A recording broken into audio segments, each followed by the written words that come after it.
Sit down and stay quiet, or I'll punish you." Mafia boss obeyed, the girl who refused to look at him. The rain in Coldbridge City did not wash things clean. It only made the grime slicker, turning the asphalt into black mirrors that reflected the neon decay of the district. It was 3 in the morning, an hour when only the guilty and the grieving were awake. Dario Marcelli belonged to the former category, though tonight he felt a strange affinity for the latter. He sat in a booth at the back of a 24-hour diner located on the ragged edge of the city, where the streetlights flickered and the police patrols were non-existent. The diner smelled of burnt coffee and industrial cleaner. It was nearly empty, save for a trucker asleep over a plate of eggs and a couple arguing in hushed, venomous tones near the entrance. Dario did not need to be here. He owned half the skyline visible through the grease-streaked window. He had a penthouse in the Diamond District, a cellar full of vintage wine, and a bed that cost more than this entire building. But the silence of his empire had been loud tonight, deafening in a way that made his skin itch. He needed the white noise of the real world. He watched the waitress. She was the reason he had not finished his coffee and left 10 minutes ago. She was small, moving with a frantic, bird-like efficiency. Her uniform was 2 sizes too big, swallowing her frame, and she wore thick cotton gloves despite the humidity of the summer storm outside.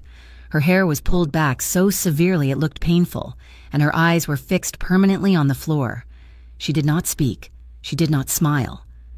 When she refilled the trucker's coffee, she moved like a phantom, sliding the pot onto the table and retracting her hand as if afraid the ceramic would bite her.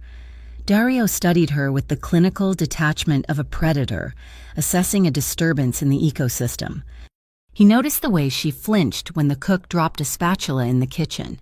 He noticed how she positioned herself constantly so that the counter was between her and the few male patrons. She was not just shy, she was hunted. He knew the look. He had put it on plenty of faces himself. The door chime jingled, aggressive and cheerful, cutting through the low hum of the refrigerator. 3 men walked in. They were loud, smelling of cheap beer and the ozone scent of rain. They laughed too casually, their eyes scanning the room with predatory entitlement. They slid into a booth near the window, and the atmosphere in the diner shifted. The air grew heavy. The waitress froze near the service station. Dario saw her hands tremble. She gripped the rag she was holding until her knuckles turned white beneath the cotton gloves. She took a breath, a shallow, ragged thing, and walked over to their table. She did not speak. She just placed the menus down and tried to retreat. One of the men, the largest of the 3 with a thick neck and a red face, reached out and caught the edge of her apron. "Hey, sweetheart," the man slurred. "What's the rush? We haven't even said hello." The waitress stopped. She did not pull away, but she went rigid, a statue of terror. "I asked you a question," the man said, his voice dropping an octave, the joviality vanishing into something darker. "Look at me when I'm talking to you." Dario felt the familiar cold pressure in his chest. It was the instinct that had kept him alive and at the top of the food chain for 15 years. He did not tolerate disorder. He did not tolerate disrespect. And he found himself, surprisingly, unable to tolerate this. Dario stood up. The movement was fluid, silent and commanding. He was 6 feet and 3 inches of tailored Italian wool and suppressed violence. The leather of the booth creaked as he rose. He took 1 step toward the men, his expression bored but his eyes dead. The waitress spun around. She did not look at the man holding her apron. She looked at the floor near Dario's polished shoes. Her body was vibrating, a taut wire about to snap. "Sit down and stay quiet, or I'll punish you." The voice was a whisper, but it carried the sharpness of a whip crack. Dario stopped. He blinked, the sheer absurdity of the moment causing his brain to stall. He looked at her. She was shaking, her chest heaving, but the command had been absolute. It was not a plea. It was an order delivered with the muscle memory of someone who had heard it 1,000 times. For a second, the diner was completely silent. The drunk man let go of her apron, confused by the sudden shift in dynamic. Dario looked at the girl who refused to meet his eyes. She was terrified of the men, but she had snapped at him. Perhaps she perceived him as the greater threat, the bigger monster who needed to be managed. Slowly, keeping his eyes on her, Dario sat back down. He stayed quiet. The girl rushed to the kitchen, disappearing behind the swinging doors, the three drunks, sensing that the energy in the room had become hazardous to their health, muttered among themselves and ordered coffee quickly. Their bravado deflated. Dario remained in the booth, his coffee turning cold. He looked at his hands. He was the capo of Coldbridge. Judges bowed to him. Police captains took his calls on the first ring, and a trembling waitress in a roadside diner had just told him to sit down or be punished. And he had obeyed. He came back the next night, and the night after that. He never sat in her section, but he chose a vantage point where he could see the entire floor. He learned her routine, her name tag said Lila, but he doubted it was real. Nothing about her felt permanent. Lila was a study in evasion. She never walked in a straight line if a curve could keep her farther from people. She avoided the security camera mounted above the register, ducking her head or turning her back whenever she had to pass beneath it. She scrubbed tables with a ferocity that suggested she was trying to erase more than just coffee stains. Dario watched her hands. The gloves never came off. Not when she was handling cash, not when she was bussing tables, not even on the Tuesday night when the air conditioning broke and the diner became a sweltering box of heat. He watched her leave at 4 a.m. She did not take the bus, and she did not have a car. She walked. One night, he trailed her. He kept his black sedan a block back, lights off, rolling through the wet streets like a shark in deep water. She stuck to the shadows, avoiding the street lamps. She cut through alleys that even his low-level enforcers hesitated to use. She walked with her keys laced between her fingers, her head on a swivel. She lived in a crumbling tenement building in the East End, a place where the front door lock was broken and the lobby smelled of mildew. Dario watched her slip inside, a ghost vanishing into a tomb. He waited until a light flickered on in a third-floor window. Then he drove away. 2 weeks into his silent observation, the pattern broke. It was a Tuesday. Dead quiet. Dario was in his car across the street from the diner, waiting for her shift to end. He saw the door open, and Lila stepped out. She pulled her coat tight around herself, head down, ready for the long walk. A black sedan, idling near the corner, suddenly lurched forward. It cut across the empty lot and screeched to a halt directly in front of her. Dario's hand was on the door handle before the sedan had fully stopped. A man stepped out of the black car. He was dressed in a suit that cost too much for this neighborhood, but he wore it poorly. He moved with the heavy, confident gait of hired muscle. He reached for Lila. She did not scream. She did not fight. She simply dropped to her knees, curling into a ball, covering her head with her arms. It was the reaction of someone who knew that fighting only made it worse. The man grabbed her arm, hauling her up. "Found you!" He grunted. Dario hit him from the blind side. It was not a fight. It was a dismantling. Dario grabbed the man by the back of the collar and slammed his face into the hood of the black sedan. The metal groaned and buckled. The man crumbled to the pavement. Unconscious before he hit the ground, Dario stood over him, breathing steadily, adjusting his cuffs. He looked at the car. No plates. Professional. He turned to Lila. She was standing 5 feet away, pressed against the brick wall of the diner. Her eyes were wide, fixed on the unconscious man. She was hyperventilating, sharp, shallow gasps that sounded like tearing paper. "Go," Dario said, his voice low. "Get out of here." He expected a thank you. He expected tears. He expected her to ask who he was. Instead, she looked at his shoes, then at the blood on his knuckles. She scrambled backward, nearly tripping over her own feet, and then she turned and ran. She sprinted into the darkness, disappearing into the alleyway faster than he could follow. Dario looked down at the man on the ground. He pulled a phone from his pocket and dialed a number. "Clean up on 4th and Main," he said, "and find out who this piece of trash belongs to." The next evening, Dario did not go inside the diner. He knew his presence would only escalate her panic. Instead, he sent an envelope. He had slipped into the diner's back entrance while the cook was smoking outside and taped it to the locker marked with a piece of masking tape that read, Leela. Inside was $2,000 in small bills and a burner phone with a single number programmed into it, his private line. He waited in his car. 20 minutes later, the back door opened. Lila stepped out. She looked left, then right. She walked over to a trash can near the street, but she did not throw the envelope away. She set it on top of the lid, untouched, as if the money were radioactive. She retreated back inside. Dario gripped the steering wheel. She was frustrated. She was rejecting survival. He needed information. He couldn't protect a ghost, and she was clearly being hunted by people who knew how to find ghosts. He sent Elena. Elena was one of his best earners, a woman with sharp eyes and a disarming smile who ran his high-stakes poker games. He gave her a simple directive. Go in. Eat pie. Make friends. Find out a name. Elena reported back 2 nights later. She sat in Dario's office, swirling a glass of bourbon.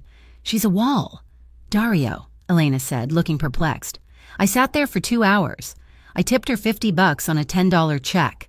I tried to talk about the weather, about hair, about men. Nothing. She nods. She shakes her head. She refills the coffee. She doesn't give her name. She doesn't say where she lives. It's like talking to a frightened deer that learned how to wait tables. Did she look at you? Dario asked. Not once, Elena said. She looks at your chin or your shoulder. Never the eyes, and she's got scars. Dario, I saw her sleeve ride up when she reached for the sugar. Burn marks, old ones. Dario stared out the window at the city lights. Burn marks. The rage that flared in his gut was cold and familiar. Keep an eye on the diner, he ordered. From the outside. Nobody touches her. The confrontation happened 3 days later. It was raining again. It seemed to always rain when she was involved. Dario was parked in his usual spot, the engine idling to keep the heater running. He watched the diner's neon sign buzz and flicker. Suddenly, Lila burst out of the front door. She didn't head for the alley. She marched straight across the wet asphalt toward his car. Dario watched her come. She looked terrified, her movements jerky and uncoordinated, but she kept moving until she was standing right next to his driver's side window. She tapped on the glass. Dario rolled it down. Rain soaked her hair instantly, plastering it to her skull. Water dripped from her nose and chin. She was shivering so hard her teeth were almost chattering, but she gripped the door frame with gloved hands. "Leave me alone," she said. Her voice was thin, trembling, but filled with a desperate sort of courage. Dario looked at her. Up close, she looked even younger. Her skin was pale, translucent almost, with dark circles bruised under her eyes. "I can't do that," Dario said calmly. "You have to," she pleaded, her voice cracking. "Stop following me. Stop leaving money. Stop sending people to talk to me. Just stop." "Someone tried to grab you." "Lila," Dario said. "They'll try again." "I know," she cried out, the sound tearing from her throat. "I know they will. But you being here, you making them look at me, it makes it worse. If you want to help me, pretend I don't exist. Please." She pulled back, wiping rain from her eyes. "Sit down and stay quiet," she whispered, repeating the words she had said the first night, though now they sounded like a prayer. "Just stay away." She turned and ran back toward the alleyway, beginning her long walk home. Dario watched her go. He respected power, and he respected courage. She had plenty of the latter, even if she lacked the former. He put the car in gear.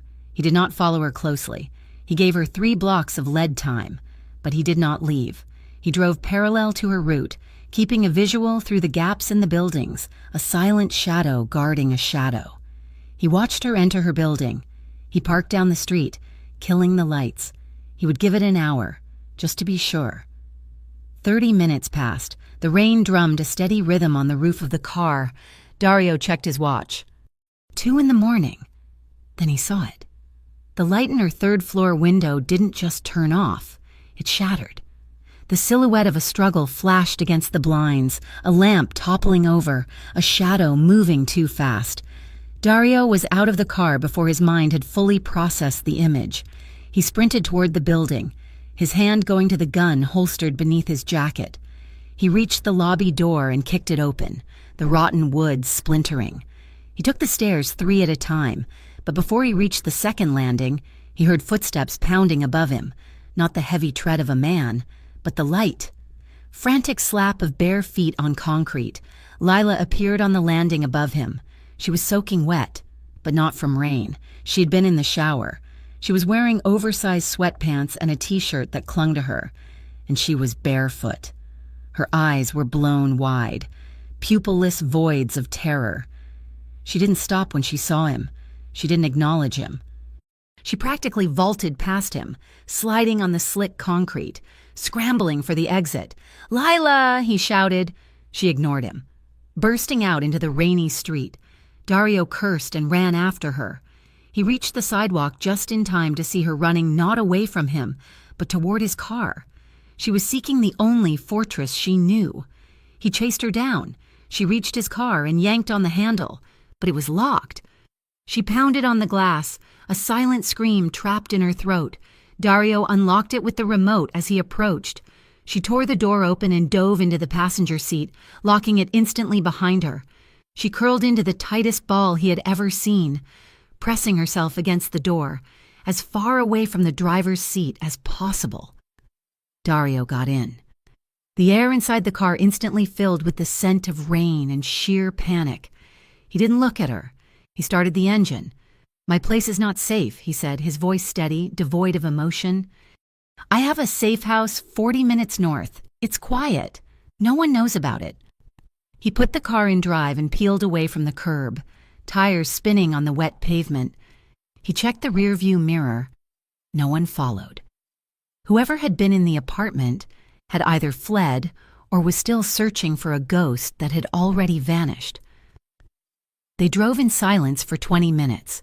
The city lights faded behind them, replaced by the looming darkness of the highway and the dense forest that bordered Coldbridge. Lila was shivering violently. The heater was blasting, but the cold was coming from inside her. Finally, she spoke. Her voice was so quiet he almost missed it over the hum of the tires.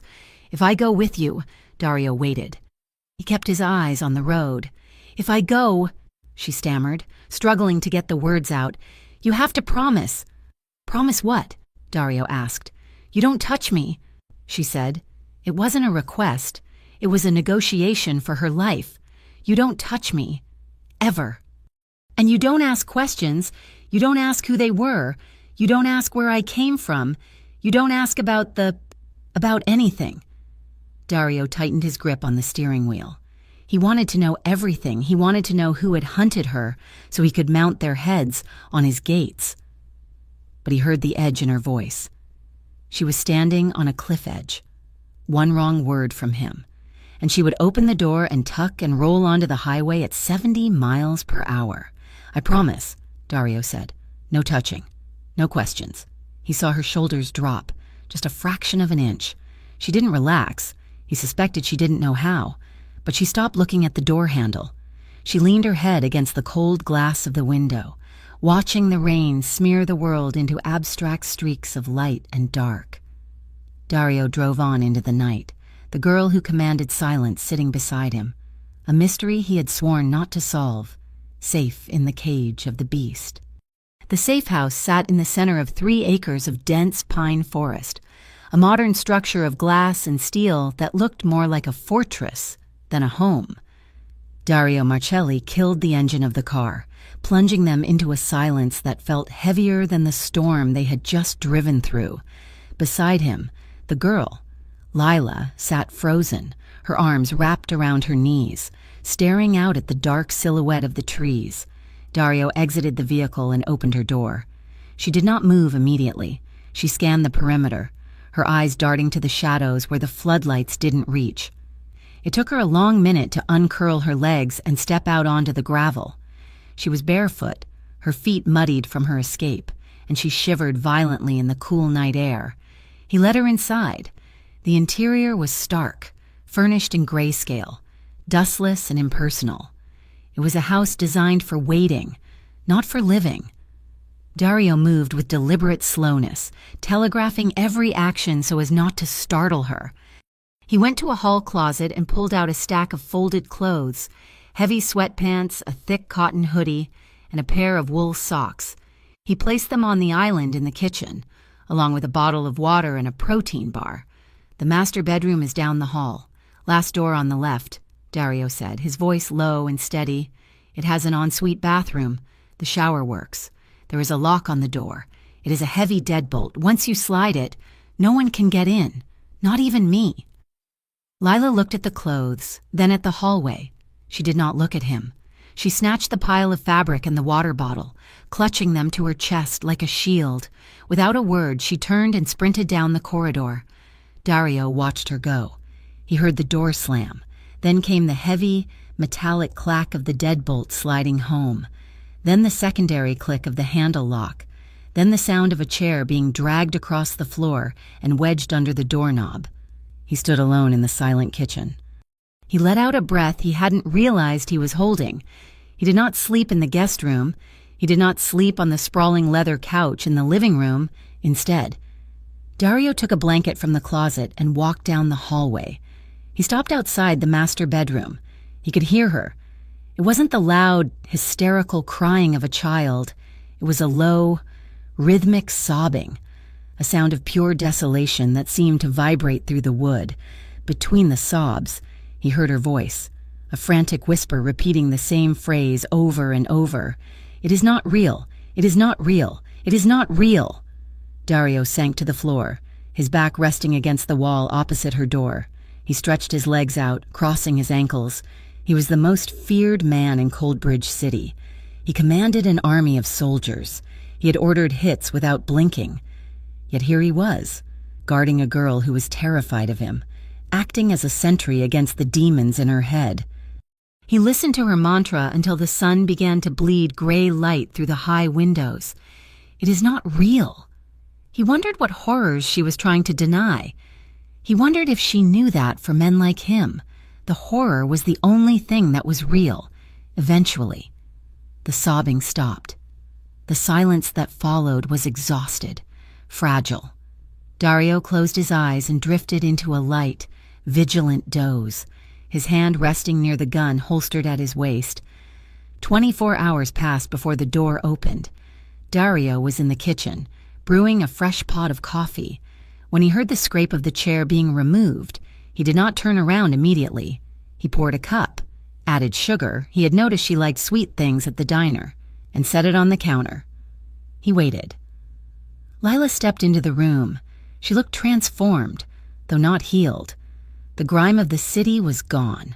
Her skin scrubbed pink. She wore the gray sweatpants and the hoodie he had given her, the sleeves falling past her fingertips. Her hair was wet, combed back, revealing the sharp angles of her face.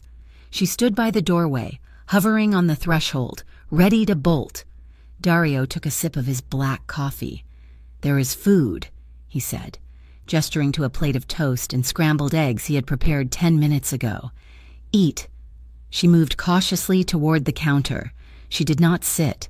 She took the toast and retreated a few steps, eating it standing up, her eyes fixed on his hands. "Thank you," she whispered. The words were rusty, barely audible. Dario turned to face her. He leaned his hip against the counter, crossing his arms. He tried to soften his posture, to look less like a boss and more like a guardian, but the sharp lines of his suit and the intensity of his gaze made that difficult. "Lila," he started, testing the name. She flinched slightly but didn't run. "Someone tried to put you in a car last night. That wasn't a random snatch and grab. That was targeted." She stopped chewing. Her gaze dropped to the floor tiles. "I need to know who they are," Dario said. His voice was calm, reasonable. "I can't stop them if I don't know who I'm fighting." "Who's the man in the black sedan?" Lila shook her head. A quick, violent motion. "Lila," Dario pressed, stepping forward just an inch. "You are safe here, but they know you're alive. If we don't act, it doesn't matter," she interrupted. Her voice was flat, dead. "If they know I am alive, I am already dead." "You're not dead," Dario said firmly.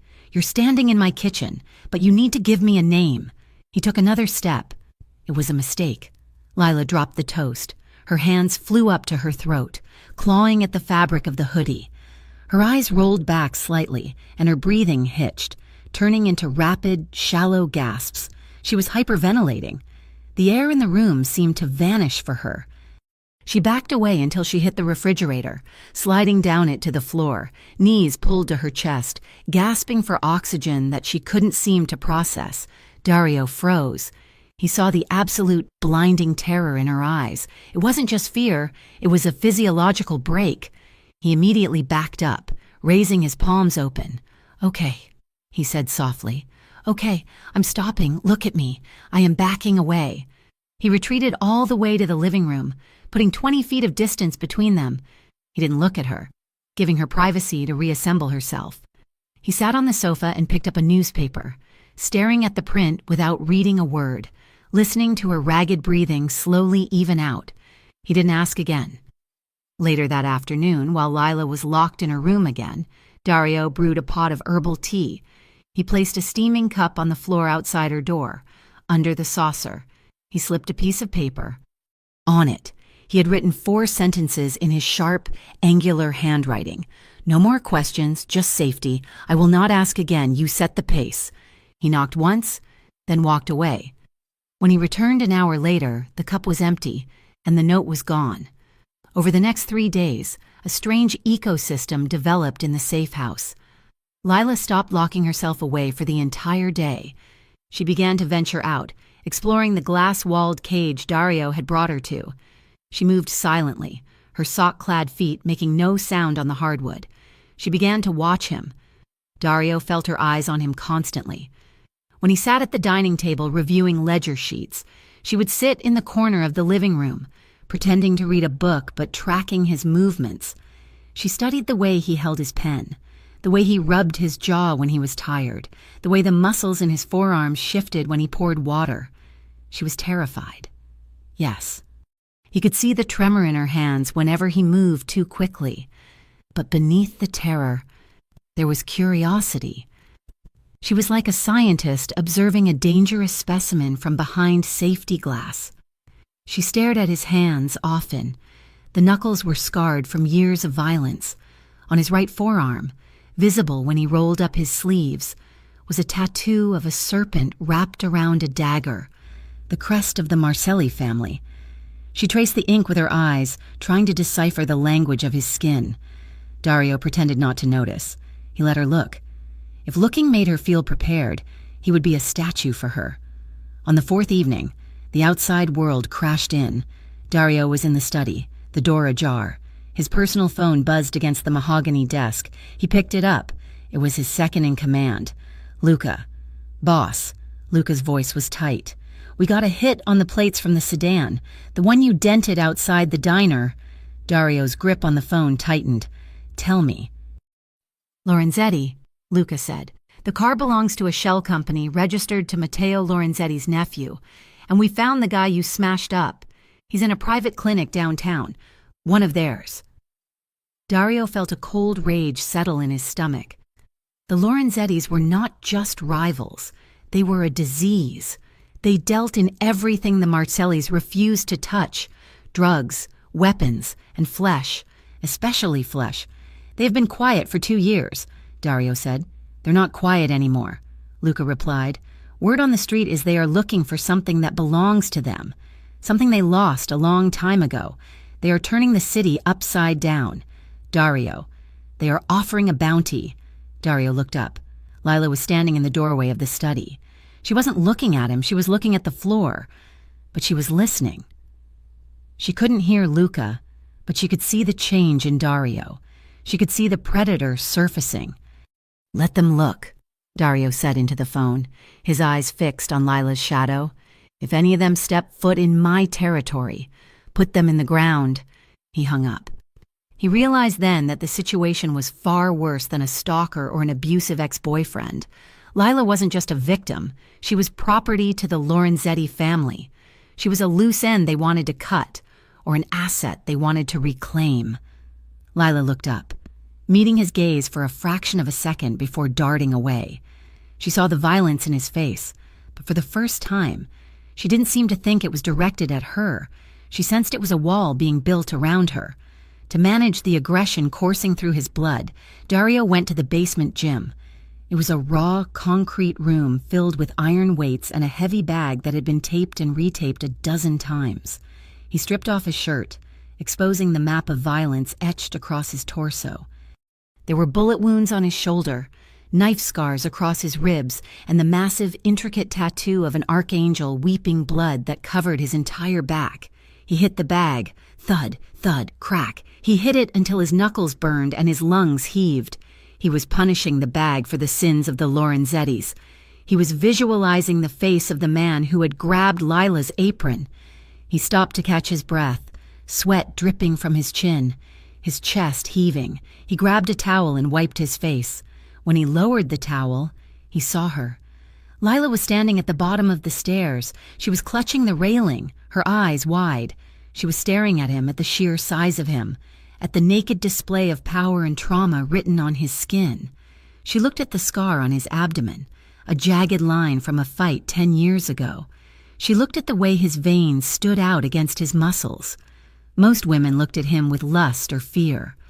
Lila looked at him with recognition. She knew what pain looked like. She saw that he was made of the same broken pieces, just arranged differently. She stared for too long.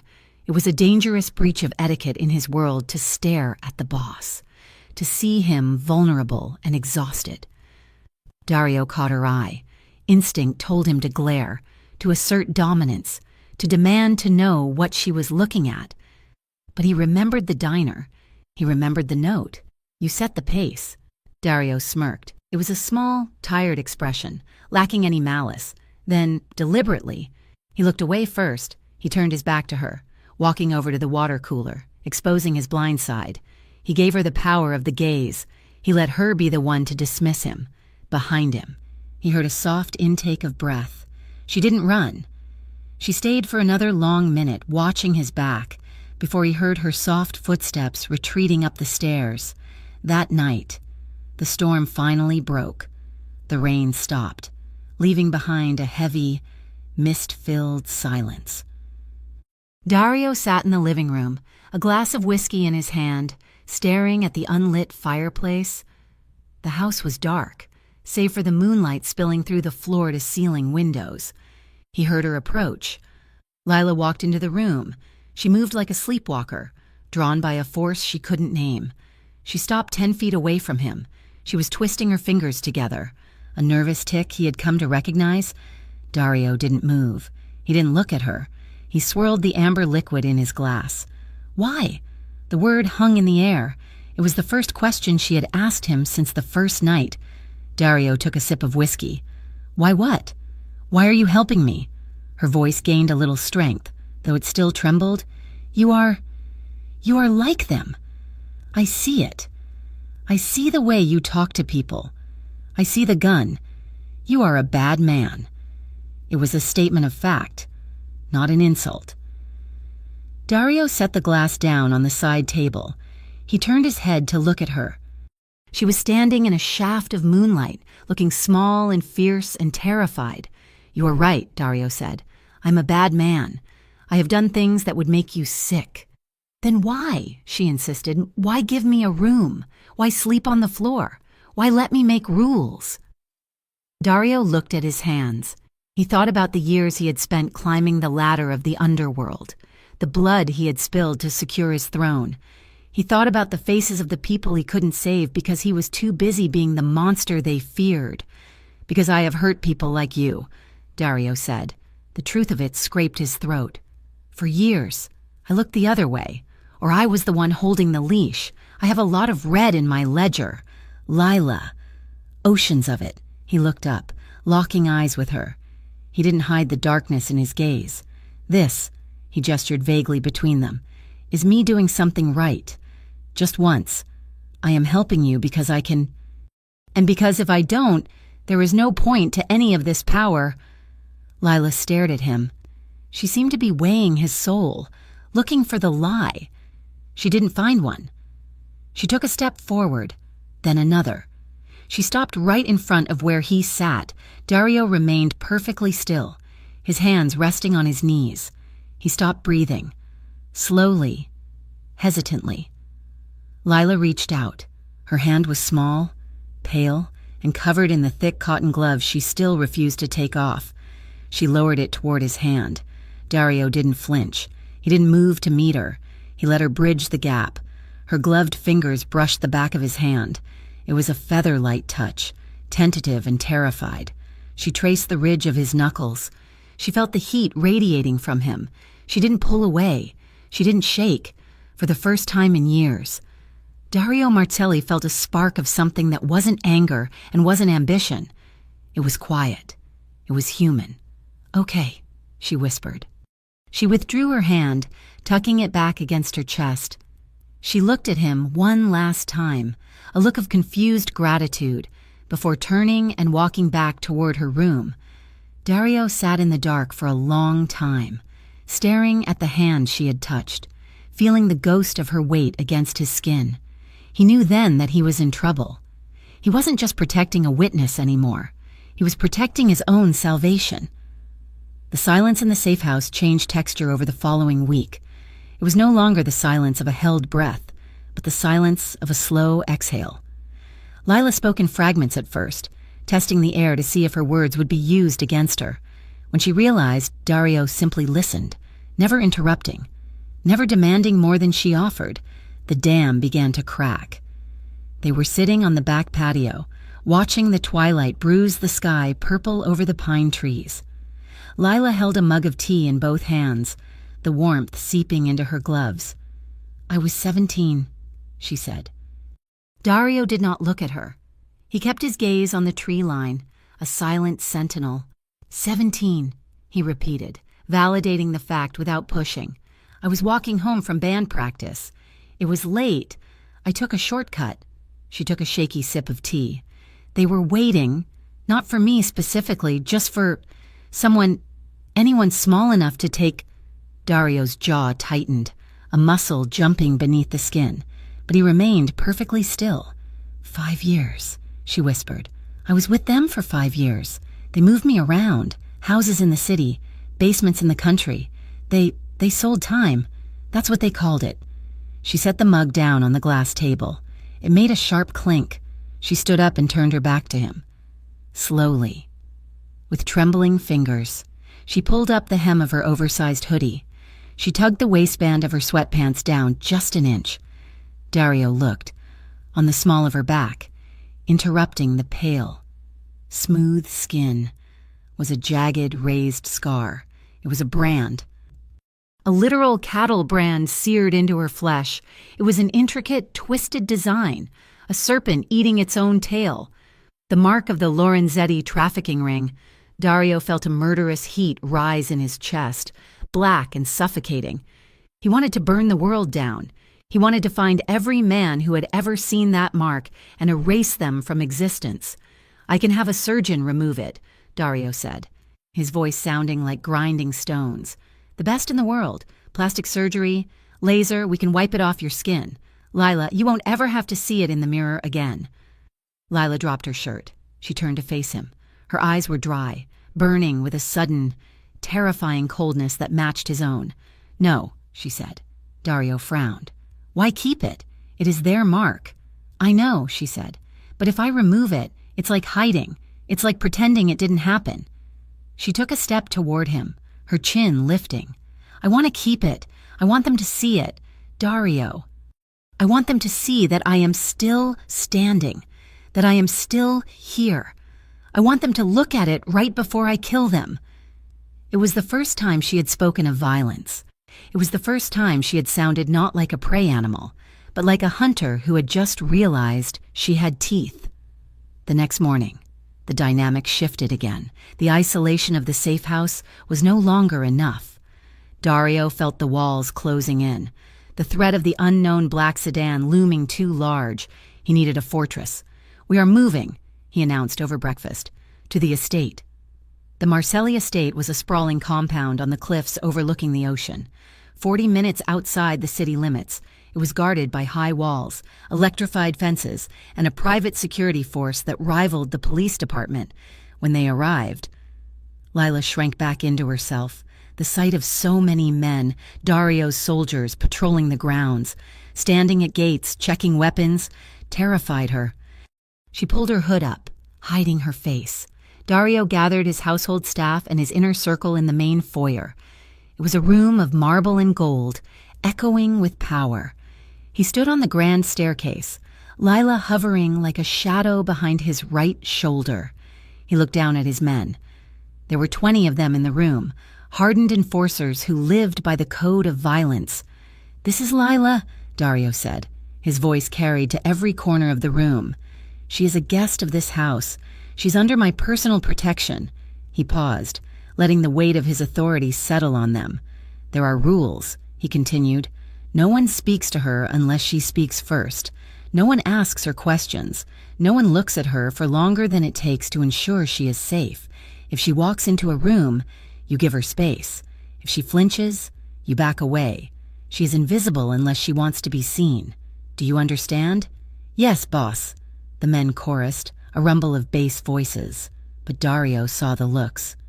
He saw the confusion, the skepticism.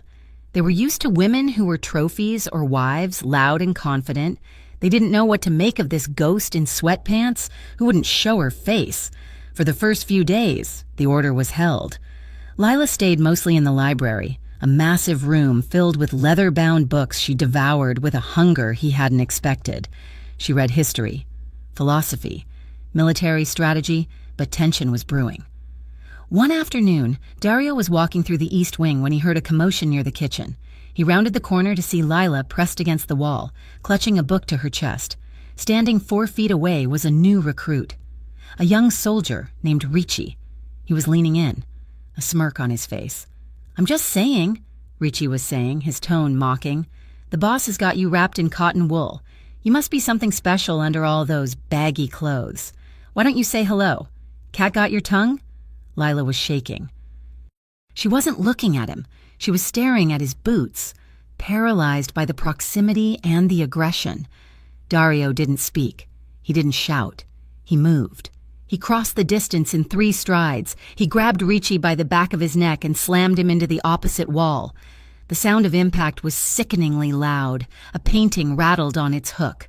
Ricci gasped, eyes bulging as he realized who had him. "But, boss," he stammered. Dario spun him around and drove a knee into his stomach. Ricci crumbled to the floor, wheezing. Dario stood over him, his face a mask of absolute, frigid fury. "I gave an order," Dario said quietly. "Did I speak in a language you do not understand?" "I was just talking," Ricci gasped, clutching his ribs. "You were hunting," Dario corrected. He looked at the other men who had gathered at the sound of the scuffle.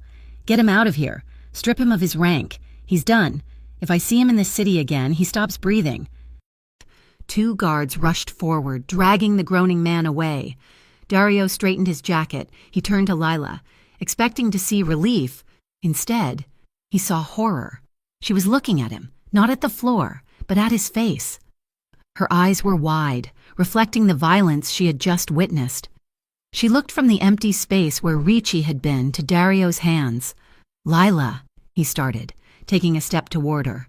"Don't," she whispered. She turned and fled toward the library. He found her an hour later. She was sitting in a high-backed armchair, staring out at the ocean crashing against the cliffs. Dario stood in the doorway. "He disrespected you. He frightened you." "I know," Lila said without turning around. "But the way you looked, the way you moved on him, it was the same.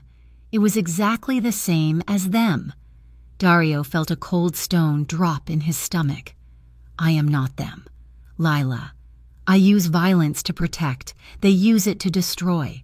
"It looks the same from down here," she said softly. She turned her head, looking at him with a profound sadness. "If you kill like that for me, if you become a monster to save me, then I will never feel free. I will just be watching one monster fight another."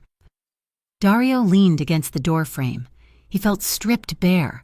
He had spent his life honing his brutality into a weapon, and now she was telling him that the weapon was the problem. "I don't know how to be anything else," he admitted. "Try," she said. "Just try." That night, the house was silent. The wind howled outside, battering the cliffs, but inside the air was still. Dario couldn't sleep. He wandered the halls until he found himself outside her bedroom door. To his surprise, it was slightly ajar. He pushed it open gently. Lila was awake, sitting up in the massive bed, hugging her knees. The lamp on the bedside table cast a warm, golden glow over the room. "I can't sleep," she said simply. "Every time I close my eyes, I see the black car." Dario walked into the room. He stopped at the foot of the bed. He wanted to crawl in beside her, to wrap himself around her like a shield. But he respected the line he had drawn in the sand. "Do you want me to stay?" he asked. "I can sit in the chair." Lila looked at him. She looked at his hands, then his face. She seemed to be searching for the man who had slammed Ricci into the wall, but finding only the man who had left tea outside her door. "Come here," she said. Dario moved to the side of the bed. He sat on the edge, keeping a respectable distance. They sat in silence for a long time. Then, compelled by a force he couldn't name, Dario turned to her. "Can I kiss you?" The question hung in the air, fragile as glass. Lila looked at his mouth. Her breath hitched. She closed her eyes for a second, fighting a war within herself. "No," she whispered. Dario nodded immediately. "Okay." He started to stand up, to retreat. "Wait," she said. She reached out. She took his hand, ungloved tonight, and pulled him back down. She didn't pull him toward her lips. She pulled his hand to her face. She pressed her cheek against his palm, closing her eyes, leaning into his touch. Then she moved. She shuffled across the mattress until she was kneeling in front of him. She leaned forward and pressed her forehead against his chest, right over his heart. She stayed there, breathing in his scent, sandalwood and gun oil and rain. "Just hold me," she said. "Please, just hold me so I know I'm not falling." Dario wrapped his arms around her. He was careful, so careful, treating her like she was made of antique porcelain. He felt her trembling against him, and he held her tighter, grounding her. They didn't separate. Dario kicked off his shoes and swung his legs up. They lay down together on top of the covers, fully clothed. Lila curled into him, her back to his chest, his arm draped protectively over her waist. For the first time in 5 years, Lila slept without nightmares. For the first time in his life, Dario slept without a weapon under his pillow. The peace lasted exactly 8 hours. Morning brought the sun, and with it, Luca. He was waiting in the hallway when Dario emerged from the bedroom, looking disheveled and softer than Luca had ever seen him. "We have a problem, boss," Luca said, his voice grave. Dario closed the bedroom door gently before turning, the softness vanishing instantly. "Talk." "Lorenzetti put a price out, 5 million, but it's the description that's the problem. They aren't just asking for a girl, they're asking for the girl with the scar, and they know she's with us." Dario felt the blood drain from his face. "How?" "We have a leak," Luca said, spitting the words out like poison. "Someone inside the house. Maybe Ricci ran his mouth before we kicked him out. Maybe someone else. But they know she's at the estate. They're mobilizing." Dario looked back at the closed door. The estate was a fortress, but a fortress with a traitor inside was just a trap. He couldn't fight a war with Lila in the crossfire. He needed to take her off the board completely.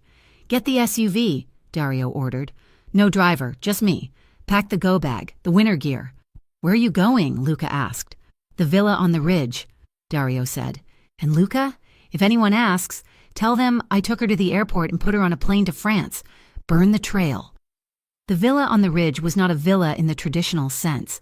It was a small, stone cabin perched on a jagged spur of the northern mountains, accessible only by a single winding dirt road that was currently covered in 6 inches of fresh snow. It had no internet, no cell service, no staff, just a fireplace, a stocked pantry, and miles of empty, white silence.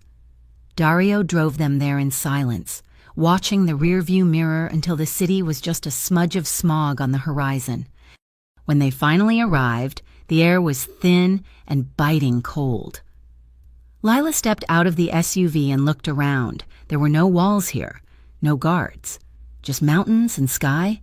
She took a deep breath, the cold air filling her lungs, and then she smiled. It was a small thing, tentative, the corners of her mouth quaking up, but to Dario, it looked like the sun breaking through a storm front. "It's quiet," she said. "Is it too quiet?" Dario asked, unloading the bags. "No," she said. "It's clean." Over the next 2 days, the transformation was remarkable. Without the constant visual reminders of her danger, the guards, the guns, the news, Lila began to inhabit her own body again. She cooked. She insisted on it. She found flour and yeast in the pantry and made bread, kneading the dough with a ferocity that surprised him. She hummed while she worked, a tuneless, broken melody that she seemed to be remembering piece by piece. Dario chopped wood. He kept the fire roaring. He cleaned his gun, but he kept it out of sight, in a drawer near the door. On the third night, a blizzard rolled in. The wind howled around the stone cabin, sealing them in a cocoon of white. The fire was the only light in the room. They were sitting on the rug in front of the hearth, sharing a bottle of red wine. Lila was wearing one of his wool sweaters. It swallowed her whole, coming down to her knees. She was watching the flames. The alcohol had put a flush in her cheeks. "Do you miss it?" she asked suddenly. "Miss what?" "The power, the noise, being the boss." Dario looked at her. "I never wanted the noise. Lila, I wanted safety. I thought power was the only way to get it. And now? Now I know I was wrong." Lila turned to look at him. The firelight danced in her eyes. She looked at his mouth, and this time, she didn't look away. She set her glass down. She shifted on the rug, moving closer to him. "Dario," she said. Her voice was steady. She reached out and placed her hands on his shoulders. She pushed gently, guiding him to lie back on the rug. Dario froze. "Lila, you don't have to—" "I know," she interrupted. "I know I don't have to. That's why I want to." She straddled his waist, her movements hesitant but determined. She looked down at him, her hair falling like a curtain around them. She was trembling, a fine vibration running through her frame, but it wasn't fear. It was adrenaline. It was the terrifying exhilaration of taking a step off a ledge and trusting you would fly. Dario reached up, his hands hovering near her waist, not touching, waiting for permission. "Touch me," she whispered. He lowered his hands, resting them on her hips. The contact was electric. He felt the warmth of her through the thick wool of the sweater. Lila leaned down. She brushed her lips against his jaw, then his cheek. She was exploring him, mapping his face with a reverence that made his chest ache. When she finally kissed him, it wasn't tentative. It was desperate. It tasted of wine and wood smoke and years of lost time. She kissed him like she was trying to breathe him in, to replace the bad memories with the taste of him. Dario kissed her back, matching her intensity but checking his strength. He was terrified of breaking her. He kept his hands steady, anchoring her, letting her set the rhythm. She pulled back slightly, gasping for air, her forehead resting against his. She was shaking harder now. "I'm shaking," she admitted, her voice thick with emotion. "I can't stop shaking." Dario brought one hand up to cup the back of her neck, his thumb stroking the pulse point at her throat. "It's okay," he whispered against her skin. "You are safe. You are right here." He looked into her eyes, seeing the panic warring with the desire. He needed her to know that this wasn't something happening to her. This was something she was making. "Lila," he said, his voice a low rumble in the quiet room. "You are the one moving. You are the one choosing. You're in control, always." Lila nodded, a tear slipping down her cheek. She wiped it away and leaned back in, her confidence bolstering. She kissed him again, deeper this time, losing herself in the sensation of his hands, his heat, the safety of the stone walls and the snowbound world outside. For the first time in her life, the touch of a man didn't feel like theft. It felt like a gift. And as the fire crackled and burned low, she took everything he offered and gave everything she had left. The morning sun hitting the snow-covered ridge was blinding, a stark white brilliance that filled the cabin with unforgiving light.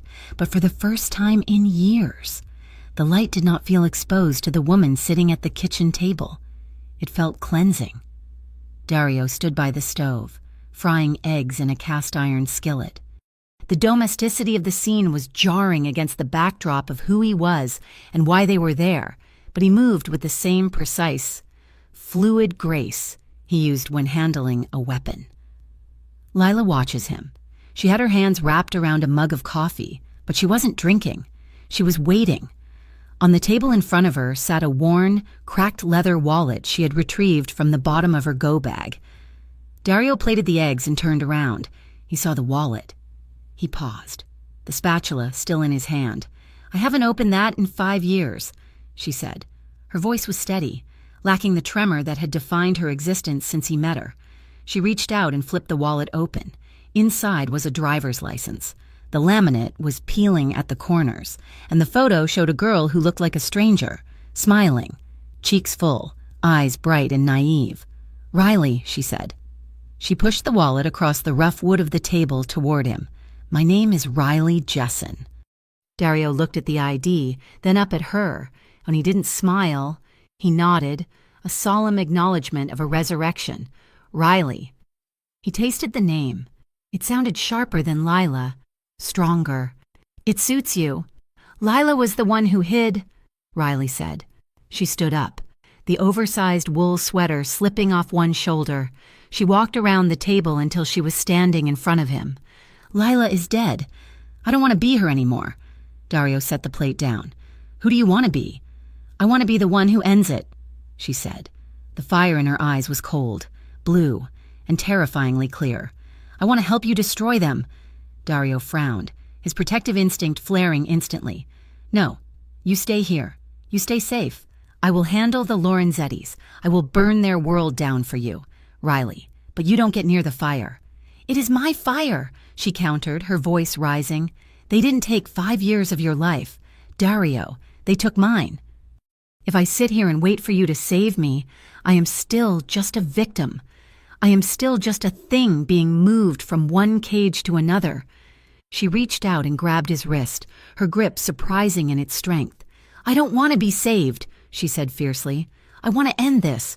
For every girl they took after me. For the girl I was before they broke me." Dario looked down at her hand on his wrist. He saw the desperation, but more than that, he saw the resolve. If he denied her this, he would be denying her agency. He would be just another man telling her what she was allowed to do with her life. "Okay," Dario said slowly, "but we do it my way. And before you step onto the field, you learn how to stand." The training began that afternoon. They cleared the furniture from the center of the cabin's main room. Dario didn't go easy on her, but he was careful. He taught her how to make a fist without breaking her thumb. He taught her where the leverage points were on a man twice her size: the throat, the eyes, the knees. "You don't fight to win," Dario instructed, holding a striking pad while she threw clumsy jabs. "You fight to escape. You fight to survive. Violence is not an art form for you. Riley, it is a tool. Use it and run." She learned fast. She was driven by a fuel that was more potent than discipline. She was driven by rage. Over the next week, the cabin became a strange purgatory of violence and domestic intimacy. During the day, they bruised each other. Dario taught her how to load and clear a 9mm pistol. He taught her how to hold her breath to steady her aim. He watched her fire into the snowbanks. Her face grim and determined, but in the evenings, the dynamic softened. They cooked together. Riley, no longer Lila, laughed when Dario burned the garlic bread. It was a rusty sound, startling them both. But it grew easier with each repetition. One night, while the wind howled against the shutters, they sat by the fire again. Dario was cleaning the guns, the smell of solvent sharp in the air. "Why are you so good at this?" Riley asked. She was watching his hands, the way they disassembled the weapon with blind familiarity. "The violence. You wear it like a second skin." Dario didn't look up. He slid the slide back onto the frame with a metallic click. "My father," he said. "He was a heavy man with heavy hands. He didn't believe in talking. He believed in breaking things until they did what he wanted." Riley went still. She knew he came from a crime family, but she had assumed it was a legacy of power, not pain. "He started on me when I was 6, Dario continued, his voice devoid of self-pity. "By the time I was 12, I had stopped crying, By the time I was 15, I hit back. He groomed me for this life. Riley, he beat the hesitation out of me. I chose violence before violence could choose me. It was the only way to stop being the one on the floor. He looked up at her then. His eyes were dark pools of ancient hurt. That is why I recognized you in the diner, he said softly. I know what it looks like to be waiting for the next blow. Riley moved from her chair to the floor beside him. She took the gun from his hands and set it on the coffee table. Then she took his hands in hers. You are not him, she said firmly. He broke things. You are putting me back together. Dario looked at their joined hands. We're both broken. Riley, we are just trying to make the pieces fit. The plan was simple, brutal, and risky. Dario used the burner phone to contact a low-level informant he knew was compromised. He fed a specific lie into the pipeline. Dario Martelli is moving the girl tonight. Midnight. The old textile warehouse in the industrial district. He's trying to get her on a boat. It was bait. The Lorenzettis were desperate. They wouldn't send the boss for a transport job, but they would send the hunters. They would send the men who knew her face. Dario and Riley drove down from the mountains in silence. The city was a grid of yellow lights in the distance, a sleeping beast. Riley wore a Kevlar vest under her heavy coat. She had a gun tucked into her waistband. She felt heavy, anchored to the earth. They arrived at the warehouse an hour early. Dario's elite team, the few men he trusted implicitly, were already there, lurking in the rafters like bats. You stay in the office, Dario ordered, pointing to a glass-walled room overlooking the factory floor. You watch. If it goes wrong, you run out the back.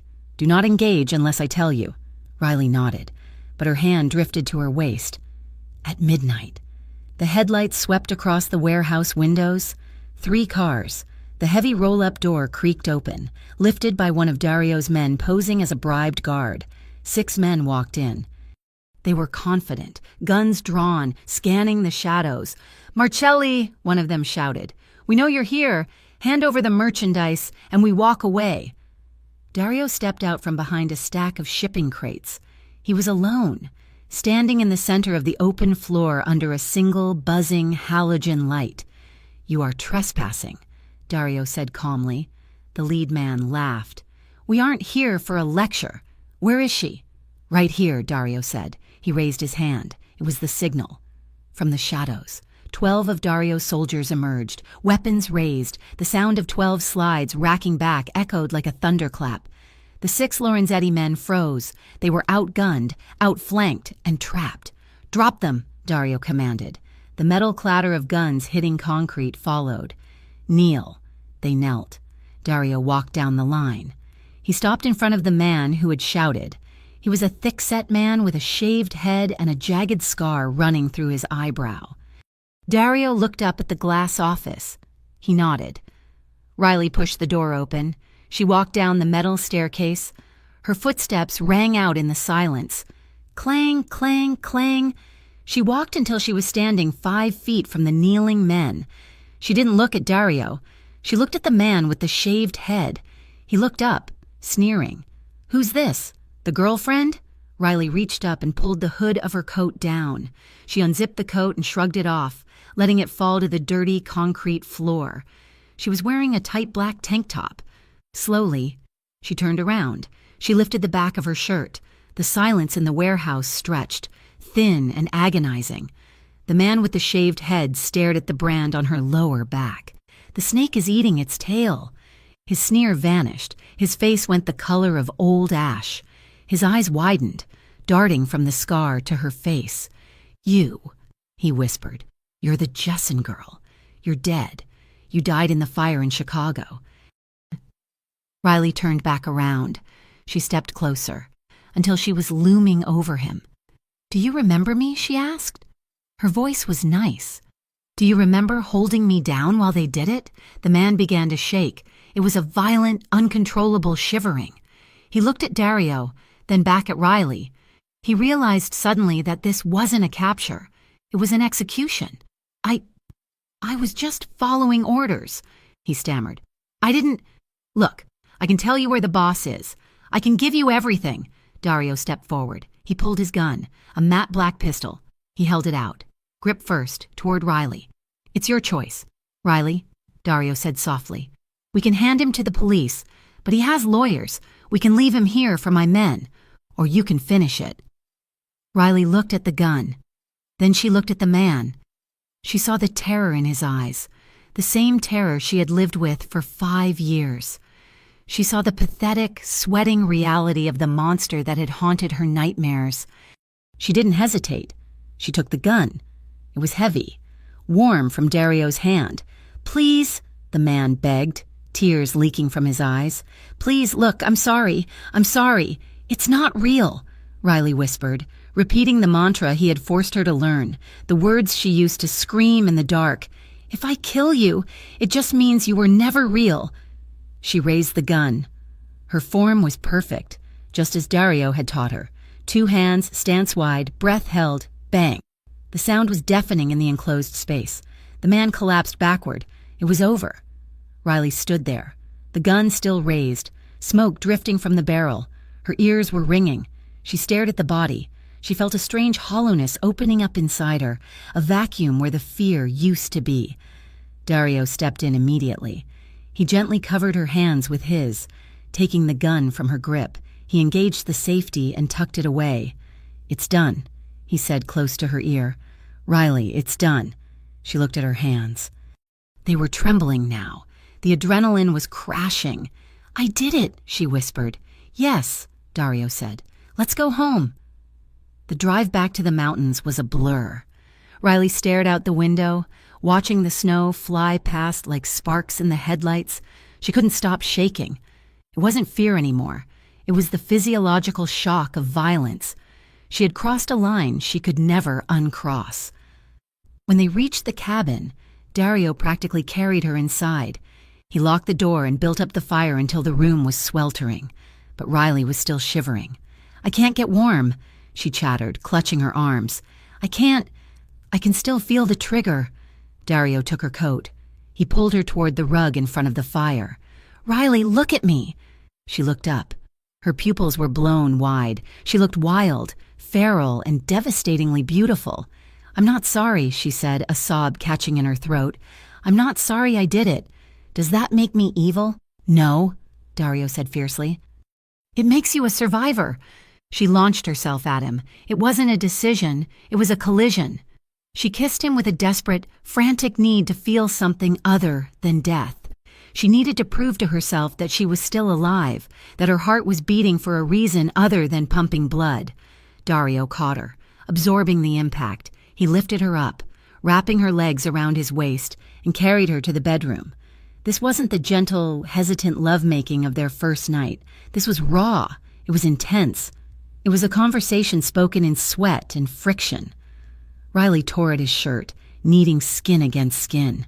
She needed his weight, his solidity. She needed him to anchor her to the earth because she felt like she was floating away. Dario met her desperation with his own. He worshipped her with his hands, his mouth. He touched her with a possessive reverence, claiming every inch of her, overriding the memories of pain with memories of pleasure. He was rough where she needed him to be, holding her down when the world spun, but his eyes never left hers. "I have you," he rasped against her neck. "I have you. You're here." When the crest finally came, it shattered her. Riley cried out, a sound that was half pleasure and half grief, and then she unraveled. She collapsed against his chest, gasping, sweat slicking her skin, and then the tears came. She wept uncontrollably. She wept for the girl she had been at 17. She wept for the years lost in the dark. She wept for the man she had just killed and the piece of her soul that had gone with him. Dario didn't try to shush her. He didn't tell her it was okay. He just held her. He wrapped his big arms around her, pulling the duvet up over them, creating a fortress of warmth. He stroked her hair, his chin resting on the top of her head, absorbing her grief into his own body. He held her tightly, knowing that this was the true aftermath of the war. The shooting was easy. Surviving the silence that followed was the hard part, but tonight, at least, she didn't have to survive it alone. "You're safe," he whispered into the darkness. Over and over, until her weeping subsided into soft, exhausted breaths. "You're safe. Riley, I've got you." The satellite phone on the kitchen table vibrated, a harsh buzz that severed the quiet intimacy of the mountain morning. Dario picked it up, his face hardening into stone as he listened to the voice on the other end. He didn't say a word, just listened, his knuckles whitening as he gripped the device. He hung up and looked at Riley. The softness that had existed between them the night before was gone, replaced by the sharp, jagged edges of the war that refused to leave them be. "They are running," Dario said. His voice was low, vibrating with frustrated violence. "Lorenzetti is liquidating. He has a flight filed for tomorrow morning, a private charter to a country with no extradition treaty. If he gets on that plane, he vanishes. And if he vanishes, you will never stop looking over your shoulder." Riley stood by the window, watching the snow fall. She turned slowly. "Then we stop him before he gets to the plane. We don't know where he is holding up until the flight," Dario said, pacing the small room. "He's gone underground. My men are tearing the city apart. But Lorenzetti is a rat. He knows how to hide in the walls." "I can bring him out," Riley said. Dario stopped pacing. He looked at her, and the dread in his eyes was immediate. "No. He wants me," Riley said, stepping toward him. "He wants the girl with the scar. He thinks I'm property. If he thinks he can get his property back before he leaves, he will take the risk. He's arrogant, Dario. He always was." "I'm not using you as bait," Dario snarled. "I just got you back. I'm not dangling you in front of the monster." "I am already the bait," Riley shouted, her voice cracking. "Whether we plan it or not, I am the target. Let's use it. Let's control it." She walked over to the laptop Dario had brought. She opened it, the blue light illuminating her fierce, determined face. "I use my old handle," she explained, her fingers hovering over the keys. "I go into the forums where they do business. I will post a message. I tell them I'm tired of running. I tell them I want to make a deal. I'm the seller and the product is me. I tell them I'll trade myself for safety for my family, or money, or whatever lie he will believe. He won't send a foot soldier for this. He'll come himself to make sure it's real." Dario stared at her. He hated it. Every fiber of his being screamed to lock her in the cellar and stand guard until the world ended. But he looked at the steel in her spine, the cold fire in her eyes. She wasn't asking for permission. She was informing him of the strategy. "If we do this," Dario said, his voice rough, "you are wired. You have eyes on you every second, and the moment, the absolute second, I feel like it's going south. I kill everyone in the room." Riley nodded. "Deal." The location was a penthouse suite in the Obsidian Tower, a gleaming needle of glass in the center of Coldbridge City. It was neutral ground, expensive and quiet. Dario had rented it through a shell corporation hours ago. The sun had set, turning the city into a grid of amber and white lights. Inside the bedroom of the suite, Dario was taping the wire to Riley's chest. His hands were shaking slightly, a tremor he couldn't suppress. The microphone was tiny, taped right between her breasts, hidden beneath the fabric of the dress she had chosen. The dress was a slip of black silk, elegant but terrifyingly thin. It was the kind of thing Lila, the victim, would have been forced to wear. It was a costume of submission. Dario smoothed the tape down. He didn't pull away. He rested his forehead against hers. "You don't have to do this," he whispered. "We can find another way. I can burn the airport down. This is the only way to be sure," Riley replied. She reached up and touched his face. "He has to see me. He has to believe I'm broken." Dario pulled back, looking into her eyes. "If he touches you, he will," she said, her voice flat. "That's the part I have to play. I need you to wait. Dario, you have to wait for the signal. If you move too early, his guards will take him out the back, and we will lose him." "What is the signal?" Riley adjusted the strap of her dress. She looked at her reflection in the mirror, seeing the ghost of the girl she used to be staring back. "You'll know it when you hear it." Dario was in the adjoining suite, separated by a thin wall and a locked connecting door. He sat on the floor, surrounded by monitors and audio equipment. He had an earpiece in, pressing it deep into his ear canal. Beside him, his assault rifle lay ready, safety off. Two of his best men stood by the door, masked and silent. On the screen, he saw the living room of the penthouse. Riley sat on the velvet sofa, her hands folded in her lap, her head bowed. She looked small, defeated. "He's in the elevator." The voice of a spotter crackled in Dario's ear. "Target is Lorenzetti. Confirmed. 4 bodyguards, heavily armed." Dario's heart hammered against his ribs like a trapped bird. "Steady," he told his men. "Nobody moves until I say." The door to the penthouse opened. Silvio Lorenzetti walked in.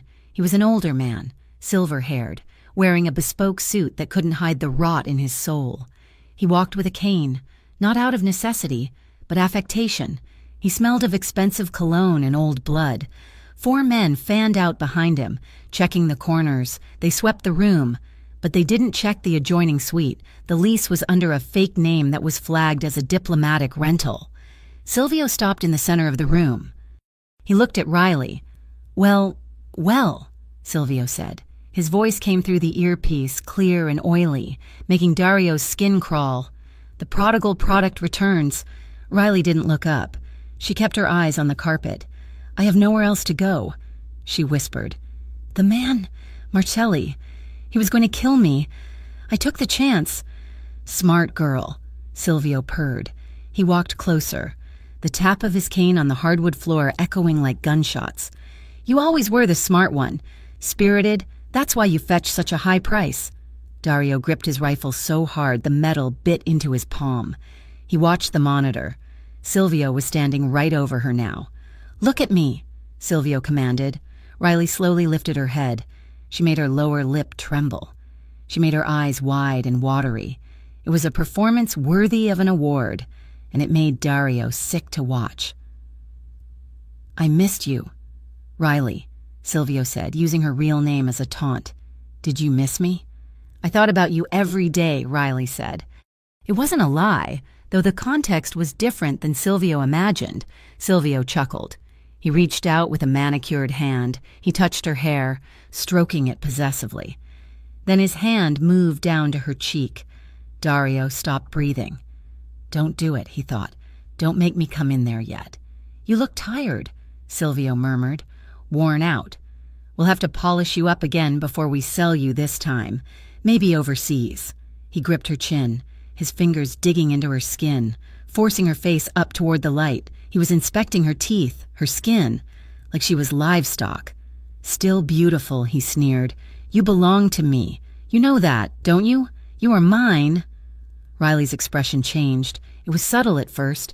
The trembling stopped. The tears evaporated. The submissive slump of her shoulders vanished, replaced by a rigid, steel-like tension.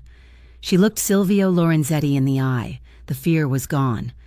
In its place was the cold, abyssal hatred of a woman who had walked through hell and come back with a torch. She raised her hand. It happened in slow motion for Dario. Riley slapped him. It wasn't a weak, theatrical slap. It was a blow delivered with the full force of her body. Her hips twisting, her arm whipping around, her palm connected with Silvio's cheek with a crack that sounded like a pistol shot over the audio feed. Silvio stumbled back, shocked, clutching his face. The room went dead silent. Riley stood up. She towered over him in her heels. "I am not yours anymore," she said. Her voice was clear, loud and absolute. "Now!" Dario screamed. He kicked the connecting door open. The wood splintered and flew inward. Dario surged into the room, his rifle raised. His 2 men followed, unleashing a hail of suppression fire toward the guards. "Down! Get down!" Dario roared. The room erupted into chaos. The glass walls of the penthouse shattered as bullets flew, turning the view of the city into a rain of diamond shards. 2 of Lorenzetti's guards dropped instantly, red blooming on their chests. Riley threw herself to the floor, scrambling behind the heavy marble kitchen island. Silvio, recovering from the shock, scrambled backward on his hands and knees, shouting for his men. "Kill them! Kill them all!" A guard near the balcony raised a submachine gun, aiming not at Dario, but at the island where Riley was hiding.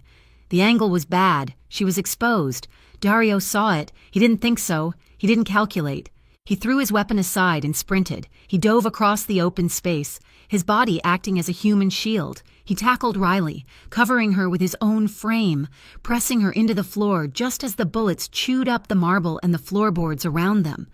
He felt the impacts, shards of stone, glass, and splinters biting into his back. But he held her.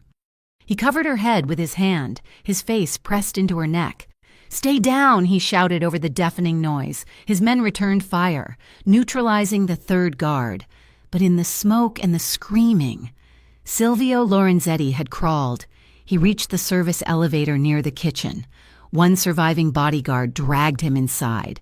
The doors slid shut just as Dario rolled off Riley and reached for his sidearm. He fired 2 shots at the closing doors, the metal pinging, but the mechanism engaged. The elevator began to descend. "He's running," Dario yelled into his comms. "Lobby team, intercept, he's coming down." But the radio crackled with static and confusion. "Boss, we have police sirens, multiple units. Someone tripped the silent alarm. We have to go. Now." Dario looked at the elevator, then at Riley. She was lying amidst the broken glass, her dress torn, blood smearing her arm from a cut. He couldn't chase Silvio and get Riley out safely. He had to choose. He chose her. "Move!" Dario commanded, hauling Riley to her feet. "We're leaving." They ran. They scrambled down the fire stairs, slipping on debris. Dario kept his arm around her waist, practically carrying her down 20 flights of stairs. They burst out into the alleyway just as the blue and red lights of the police cruisers swept the front of the building. A black van screeched to a halt in front of them. The side door slid open. Luca was driving. They dove inside. The tires squealed, and they vanished into the night, leaving the shattered tower behind them.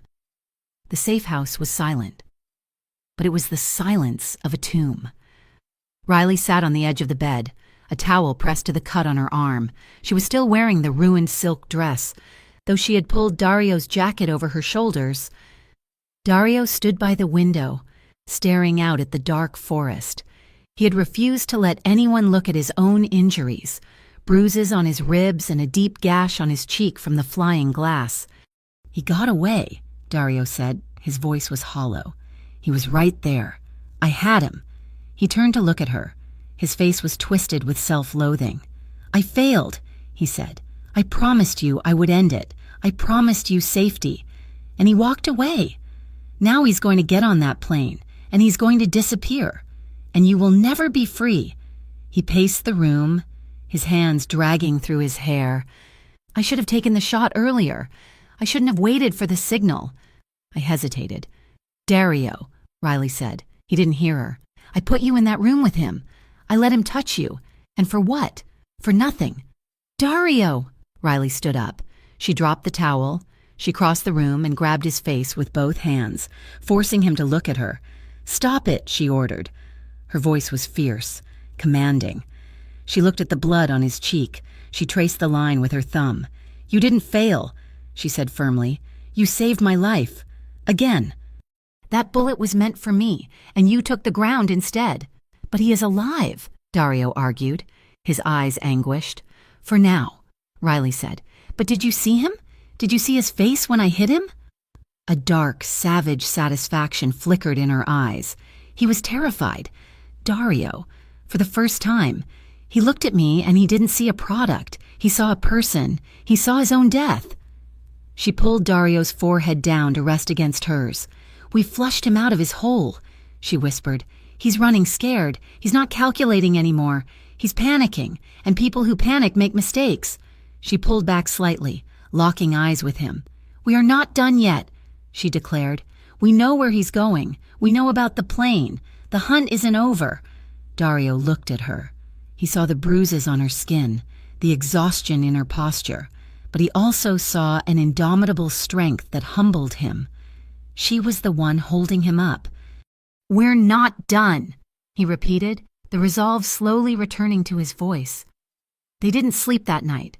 The adrenaline of the shootout had faded into a deep, bone-weary ache. Dario helped Riley clean the cut on her arm. He washed the blood away with warm water and antiseptic, his touch agonizingly gentle. He bandaged it with professional precision, Then she tended to him. She cleaned the cut on his cheek. She made him sit while she checked his ribs for breaks. There were none, just deep, purple bruising blooming across his back where he had hit the floor. They didn't speak about the violence. They didn't speak about the plan for tomorrow. There was no room for words. They lay down on the bed together, fully clothed, clinging to each other as if gravity had ceased to exist. Riley lay with her head on his chest, listening to the steady, powerful thump of his heart. Dario held her tightly, his arm clamped around her, his face buried in her hair.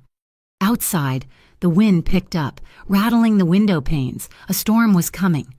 They lay in the dark, two battered soldiers in the trench, waiting for dawn. It was a slow, silent vigil. They held each other through the night, drawing strength from the contact, breathing in sync. Dario kissed the top of her head. "I love you," he whispered into the darkness. It was the first time he had said it. Riley didn't answer with words. She just pressed herself closer, tightening her grip on his shirt, anchoring him to her as the world spun on toward the final battle. She closed her eyes, visualizing the airfield, the plane, and the man who thought he could escape her. Not tomorrow, she thought. Tomorrow the monster dies. The airfield was a scar cut into the dense woodland north of the city, a strip of cracked asphalt shrouded in the heavy, gray mist of early morning. The air smelled of pine needles and aviation fuel. Dario sat in the driver's seat of the armored SUV, the engine idling with a low, guttural rumble that vibrated through the chassis beside him. Riley checked the magazine of her pistol for the third time. Her movements were sharp, mechanical, devoid of the trembling fear that had defined her existence just weeks ago. She wore a tactical vest over a dark jacket, her hair pulled back tight. She looked like a soldier going to war, but her eyes were ancient. "Riley," Dario said. His voice was quiet, cutting through the tension. "Stay in the car. My men will clear the perimeter. We will flush him out. You don't need to see this part." Riley slid the magazine back into the grip with a solid click. She looked out the windshield at the hangar looming in the fog. A sleek, private jet sat on the tarmac, its engines already whining, heat shimmer distorting the air behind the turbines. "He's leaving. Dario," she said. "If he gets in the air, he wins." "I'm not staying in the car while you fight my ghosts." "It is dangerous," Dario pressed. "There are 20 guards between us and that plane. Bullets do not care that you are brave." "I know," she replied. She turned to him, and the look on her face silenced him. It was a look of absolute, terrifying clarity. "But he is the one who made me this way. I need to be the one to finish it. If I don't face him, I will never stop running." Dario gripped the steering wheel until the leather creaked. He wanted to lock the doors. He wanted to drive her 1,000 miles away. But he remembered the promise he had made in the mountain cabin. "You are in control. Always." "Okay," Dario breathed out. "Stay close to me. We move as one." He keyed his radio. "All units, move in. Clear the path to the jet. Leave the boss for us." The attack began with a symphony of shattered glass and shouting. Dario's convoy of 3 SUVs roared onto the tarmac, tires screaming against the wet pavement. They smashed through the chain-link gate, debris flying like shrapnel, immediately. Muzzle flashes sparked from the hangar doors as Lorenzetti's rear guard opened fire. Dario slammed on the brakes, drifting the heavy vehicle to create a shield. "Go!" he shouted. They bailed out of the car into the chaos. The air filled with the deafening crack of automatic gunfire. Dario moved with lethal efficiency. His rifle raised, snapping off controlled bursts that dropped a guard on the hangar roof. Riley stayed at his shoulder, moving low. Her pistol drawn, she didn't fire, but she didn't flinch. She kept her eyes locked on the jet. The stairs were retracting. The plane was beginning to taxi. "He's moving!" Riley screamed over the noise. "Covering fire!" Dario roared into his headset. His men unleashed a wall of lead toward the guards defending the plane. The suppression forced them down, buying precious seconds. Dario and Riley sprinted across the open tarmac. It was a gauntlet of exposure. Bullets sparked off the asphalt near their feet. Dario fired as he ran, clearing a path. He saw the pilot in the cockpit look down in panic. The jet was turning, the exhaust blasting hot air into their faces. The stairs were halfway up. Riley didn't hesitate. She holstered her weapon and lunged for the moving handrail. Her fingers hooked onto the cold metal. Her feet dangled for a terrifying second before she hauled herself up onto the bottom step. "Riley!" Dario shouted, sprinting after her. He grabbed the railing just as the plane lurched forward. They scrambled up the retracting stairs, tumbling into the cabin just as the heavy door began to seal. Dario jammed the mechanism with the butt of his rifle, forcing it open, then kicked the lock until the hydraulics whined and failed. They were inside. The cabin was a palace of cream leather and mahogany, starkly silent compared to the war zone outside.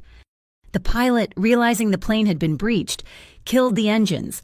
The turbines spun down with a dying whine. Dario raised his rifle, scanning the cabin.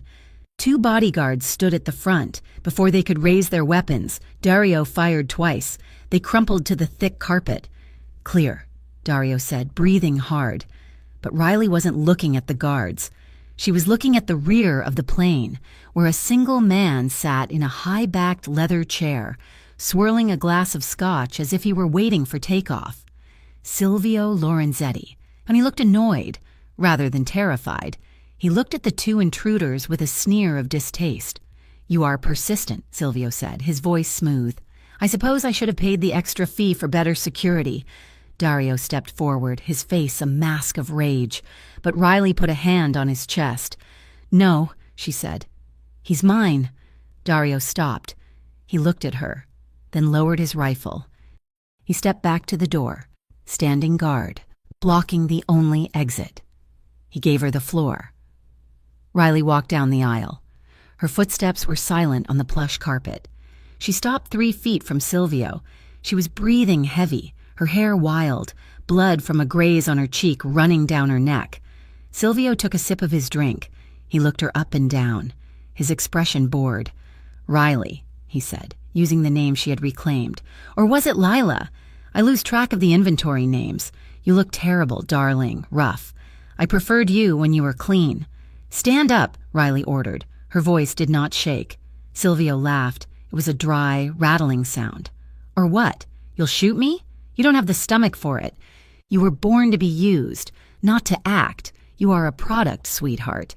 A very expensive, very broken product." He set the glass down and stood up, leaning on his cane.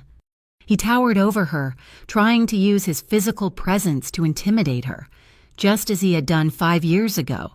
"You think holding a gun makes you powerful?" Silvio sneered, leaning in close. "I own the memory of you. Every time you close your eyes, you see me.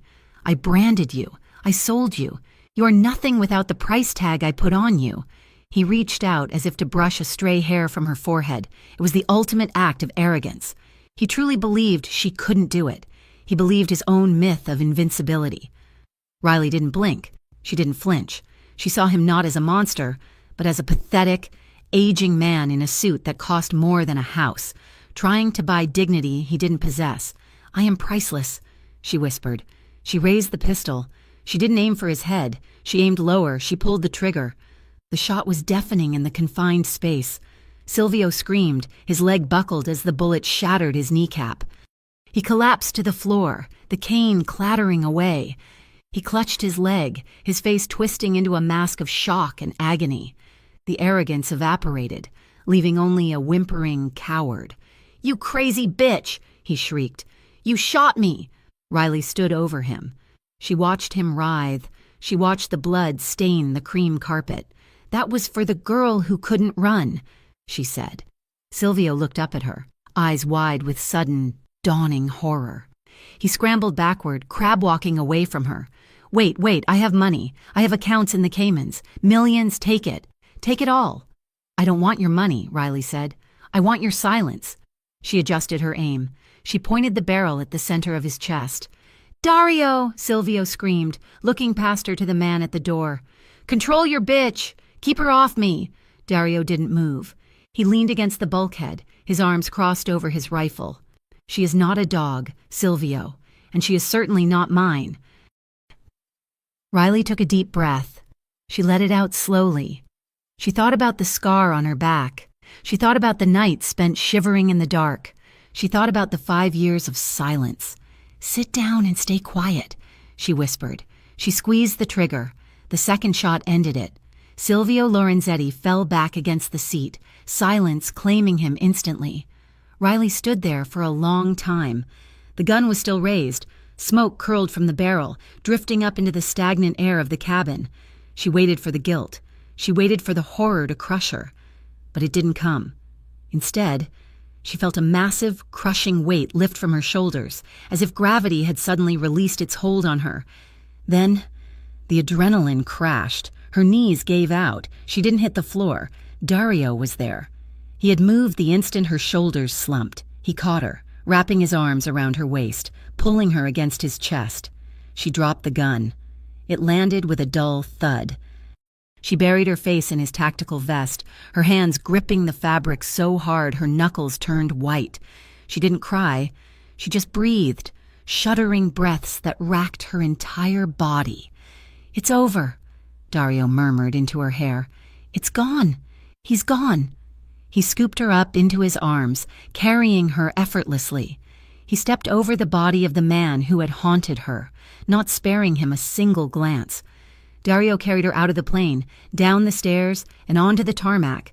The fog was lifting, the sun was breaking through the clouds, painting the wet asphalt in streaks of gold. In the distance, sirens wailed. The cleanup crew, Dario's allies in the precinct, was on the way. Riley rested her head on his shoulder, watching the sun rise. For the first time in her life, the new day didn't look like a threat. It looked like a promise. The cover-up was swift and expensive. The official report stated that Silvio Lorenzetti had been killed in a cartel dispute gone wrong. The warehouse fire destroyed any evidence of the earlier execution. Riley Jessen was officially listed as a victim found at the scene, deceased. But Riley Jessen was very much alive. 2 weeks later, she stood in the living room of a small, sunlit cottage on the coast, 3 hours south of Coldbridge. It was a beautiful house, with a garden full of wildflowers and a view of the sea. Dario stood by the door. He looked out of place in the bright room, his dark suit absorbing the light. He held a thick manila envelope in his hand. "The deed is in your name," Dario said softly. "The account has enough to last you 3 lifetimes. The identity is watertight, a new passport, birth certificate, history. You can go anywhere. Paris, Tokyo, or just stay here." Riley looked around the room.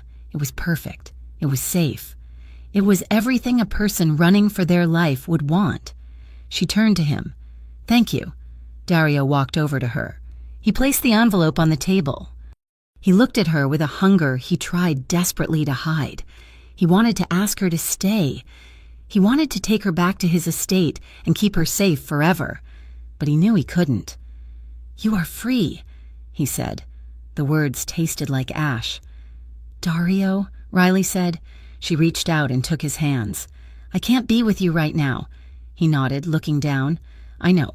I remind you of the violence." "No," she corrected him gently. "You remind me of safety. But I have spent 5 years being a victim, and the last month being a weapon. I don't know who I am when I'm just Riley." She squeezed his hands. "I need to learn how to walk without someone holding me up," she said. "I need to know that I can live in the world without a bodyguard. If I stay with you now, I will just be hiding again. I need to be free, truly free, before I can choose to be yours." Dario understood. He hated it, but he respected it. He loved her enough to let her go. He slowly sank to one knee. It was a gesture of supreme submission from a man who bowed to no one. He knelt on the hardwood floor, looking up at her with adoration and grief. "Take your time," he said, his voice thick with emotion. "Take all the time you need. Go find yourself, Riley. But know this." He took her hand and pressed his forehead against her knuckles. "I will be waiting. If it takes a month, or a year, or 10 years, I will be in the shadows, watching, making sure nothing touches you. And if you ever say the word, just one word, I will be yours again." Riley's tears spilled over. She leaned down and kissed his forehead. "Goodbye, Dario." He stood up, released her hand, and walked out the door. He didn't look back. He got into his car and drove away, leaving her standing in the sunlight, alone and terrified and completely, wonderfully free. And 6 months later, the shelter was a converted brownstone in the quiet part of the city. It smelled of lavender and floor wax. Riley walked through the hallway, carrying a stack of towels.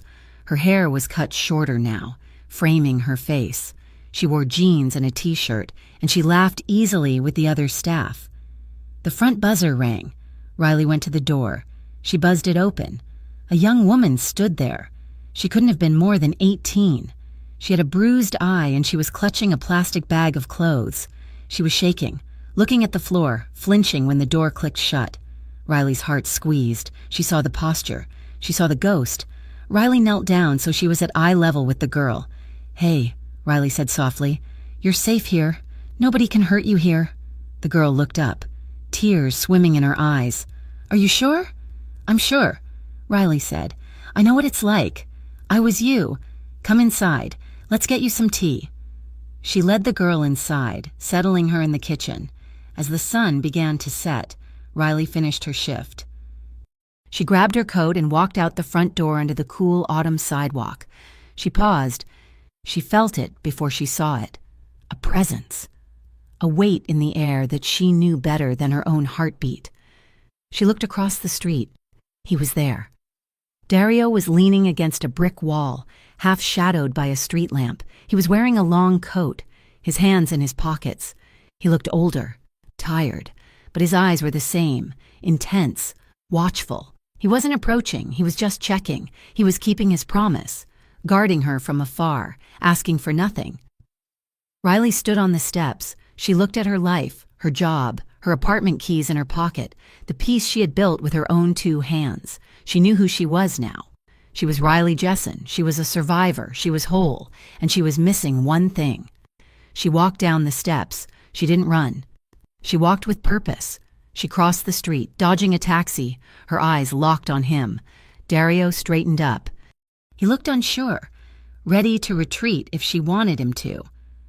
Riley stepped onto the curb. She walked right up to him, invading his space. She smelled the sandalwood and the rain on his coat. She didn't say hello. She didn't ask how he was. She stepped forward and wrapped her arms around his waist, burying her face in his chest, holding him with a strength that matched his own. She felt him freeze. And then, slowly, his arms came around her, pulling her in, holding her like she was the only precious thing in the world. She looked up at him, smiling through fresh tears. "Now you can stay," she whispered. Dario rested his forehead against hers, closing his eyes as the tension of 6 months finally left his body. He was home. Closing message. Thank you so much for listening to this story. Writing the journey of Dario and Riley has been an emotional ride, and I hope their story of trauma, healing, and finding strength in one another resonated with you. I would love to know where you're listening from. Please leave a comment below sharing your country or city, and tell me what you thought of the ending. Did Riley make the right choice to wait? If you enjoyed this story, please make sure to subscribe to the Mafia Romance Stories channel and hit the notification bell so you never miss a new series. Your support means the world to me and helps me keep writing these passionate tales for you.